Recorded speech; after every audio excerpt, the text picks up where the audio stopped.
In this movie, we will discuss some data conversion issues that you need to be aware of as you begin to write programs that involve calculations. Using our sample program, let's take a look at the code, and you'll notice that a few lines of code have been added.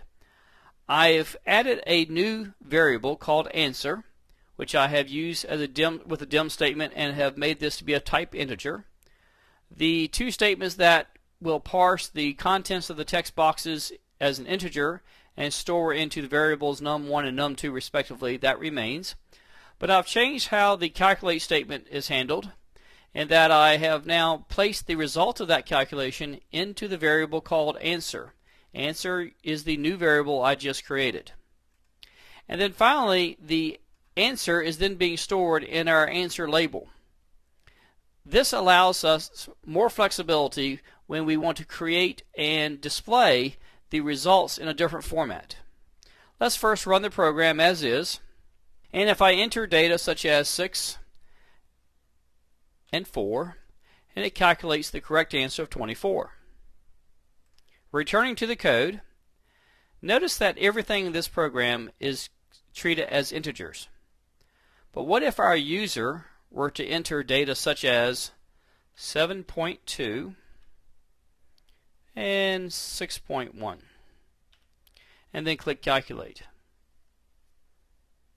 You'll notice that an error message pops up. This is a runtime error, and Visual Studio is now in the debugging mode. You notice that at the top of the screen, and it says make sure your method arguments are in the right format. Essentially, what this is telling us is that our parse statement of converting the contents of the text box and converting it from an integer into a variable is not correct, because it's recognizing that that's not the correct data type. The data that we entered was actually contained decimals. So if that's a real possibility in that the user could indeed enter decimal data, we would want to allow that to happen. So we would want to change our data types from integer to decimal.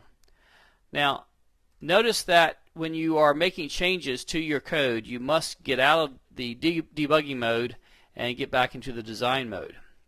Since my num1 and num2 are going to be decimals, I'm going to make my answer a decimal as well. Now that means that I need to change my parse method from integer to decimal as well. Essentially, I'm now going to a wider data type. So now let's enter our data of 7.2 and 6.1 and calculate. As you can see, I'm now given an answer and the decimals are displayed. Notice that if we changed our answer variable from decimal to integer, then that will create another issue. And that is that if I run the program with that modification, with the same data used previously, you notice the answer is now a whole number, and it's actually automatically rounded, and the decimal places are truncated.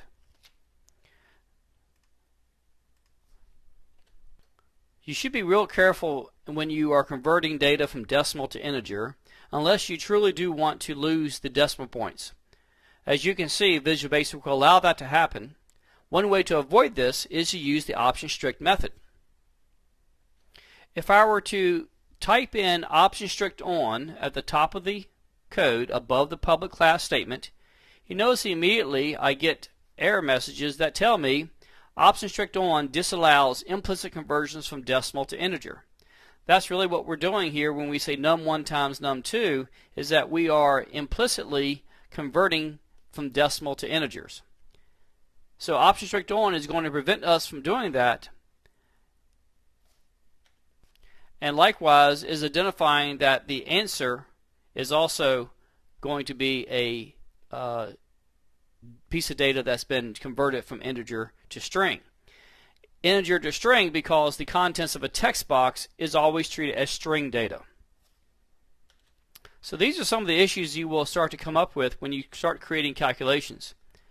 The bottom line is that you should always be careful when you're converting and mixing data types. you'd want to make sure that if you do indeed want to convert from decimal to integer, that you will lose decimals, and that may or may not be allowed depending on whether you're using option strict on. One very easy way of turning option strict on off without taking it out of the code completely is simply to make it a comment. And by doing that, you notice immediately the error messages go away.